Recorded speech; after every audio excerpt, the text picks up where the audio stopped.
అల్లుడనబడే ఈ చంద్రబాబు నాయుడు అని చెప్పి ఆయన జామాత దశమ క్యాసెట్లో కూడా చెప్పారు కదా. ఇలా ఎన్ని కుట్రలు చేస్తావు, నీ బతుకంతా ఇంతేనా చంద్రబాబు నాయుడు?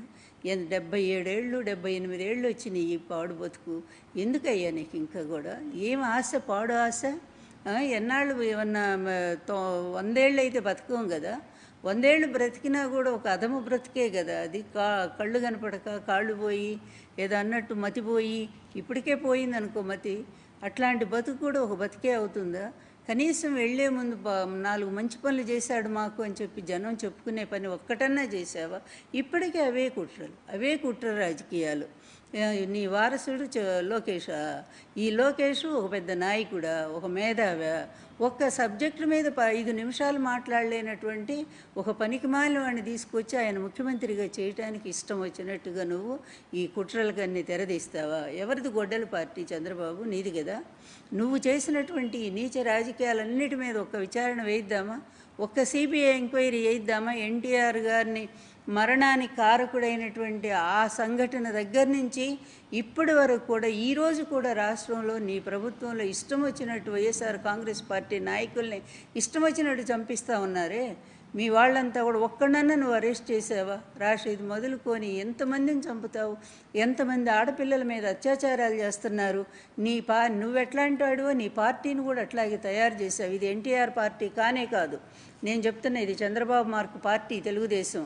అందుకే అంత అసహ్యం నాకు నీ పార్టీ అన్నా నువ్వన్నా కూడా. ఇంత నీచానికి దిగజారినటువంటి నువ్వు ఒక నిజాయితీపరుడు, ఒక నిష్కళంకుడు, ప్రజల కోసం, పేదవర్గాల కోసం పాటుపడే వైఎస్ రాజశేఖర రెడ్డి గారు లాంటి వ్యక్తిని ఆ రోజు నుంచి ఏడుస్తూనే ఉన్నావు ఆ కుటుంబం మీద పడి. ఆ కుటుంబంలో వాళ్ళ అమ్మాయినే నువ్వు విడదీసావు వాళ్ళ నుంచి. ఆ అమ్మాయిని ఒక ఆయుధంలాగా మార్చుకున్నావు డబ్బిచ్చి. సరే, నువ్వు నీ రాజకీయాలన్నీ ఇలాగే ఉంటాయి కదా, నీ పనికిమాలిన రాజకీయాలన్నీ. కానీ గొడ్డల పార్టీ ఏంటి? ఈ దరిద్రం ఏంటి? అస్తమాను అసలు ఒక ముఖ్యమంత్రి స్థానంలో ఉండేటువంటి నువ్వు కనీసం మాట, మర్యాద, మన్నన అనేది కూడా తెలియదా నీకు? ఏదైనా సరే అబద్ధాలు చెప్పడానికి కూడా ఒక అర్థం లేదా? మొన్నటిదాకా లడ్డు మీద పడే ఏడ్చావు. అది అబద్ధమని తేలటంతో చివరి సుప్రీంకోర్టే కలుగజేసుకునేసరి నోరు మూసావు. ఇంత అబద్ధమాడినటువంటి నువ్వు అసలు రాజీనామా చెయ్యాలి కదా ఒక ముఖ్యమంత్రిగా. స్వయంగా నువ్వే చెప్పి మళ్ళీ ఎలా సిగ్గు లేకుండా పదవిలో కొనసాగుతూ ఉంటారు? ఇన్ని అబద్ధాలు జగన్ గారి మీద సృష్టించారు. ఇప్పుడు మళ్ళీ గొడ్డల పార్టీ. మొన్న స్పష్టంగా చాలా సిబిఐ కానీ 3 సార్లు పంపించావు నీ లాయర్తో, ఆమెని, సునీత అని వాళ్ళందరినీ కూడా. ఏమైంది ఫైనల్గా? ఏమీ లేదు కేసులో.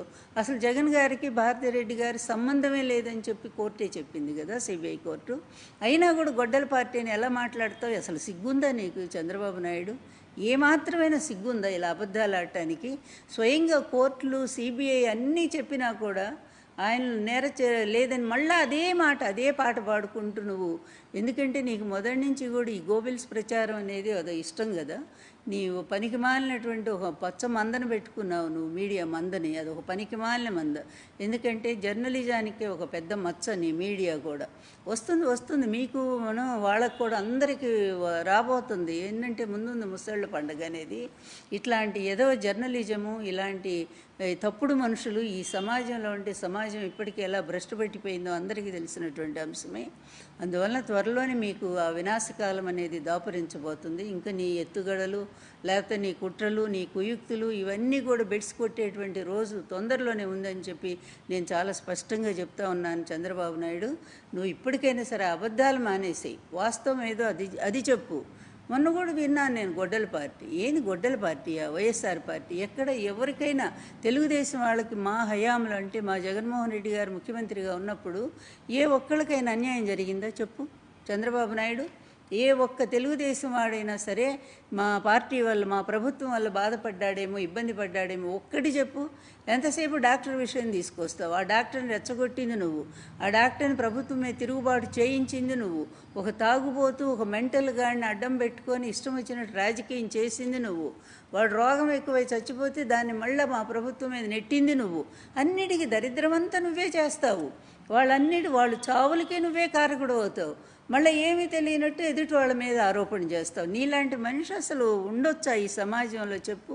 సమాజం ఒక మంచి పరిస్థితుల్లో ముందుకు సాగాల్సినటువంటి పరిస్థితుల్లో అభివృద్ధిని సాధించుకోవాలి, విద్యారంగం కానీ వైద్య రంగం కానీ, అదేవిధంగా అన్ని విధాలుగా పేద వర్గాలు నిలబడాలి అనే ఒక సంకల్పంతో జగన్మోహన్ రెడ్డి గారు సాగించినటువంటి అద్భుతమైన పరిపాలన ఎక్కడ, ఒక దరిద్ర పరిపాలన కొనసాగిస్తూ అడుగడుగునా కూడా మత్తులో యువతనంతా నింపేస్తా, అదేవిధంగా మరి అవినీతిలో కూరుకుపోయి ప్రతి ఒక్క తెలుగుదేశం వాడు, జనసేన వాళ్ళు ఇష్టం వచ్చినట్టు రాష్ట్రాన్ని దోపిడీ చేస్తూ ప్రజలను రోడ్డు మీద నిలబెట్టినటువంటి ఈ మీ దరిద్ర పరిపాలన ఎక్కడయ్యా?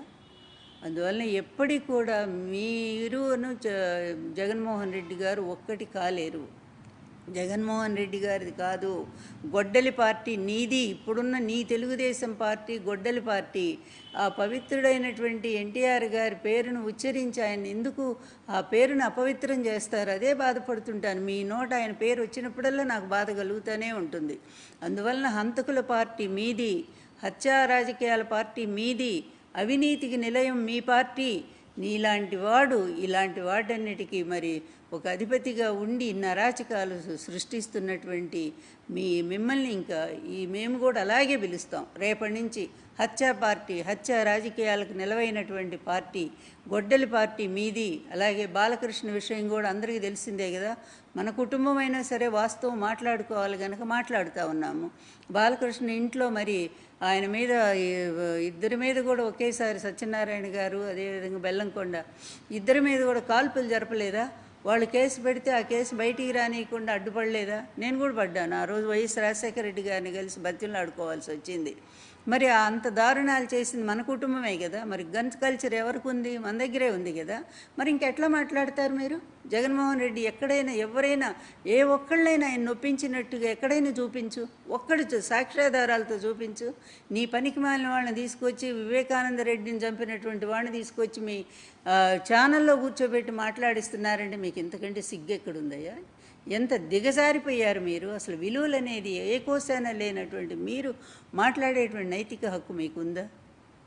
అసలు మీరు ఆలోచించరు. అది వేస్ట్ కూడా మీకు చెప్పడం అనేది. మేమేం చెప్పినా కూడా ప్రజలకే చెప్తున్నాము.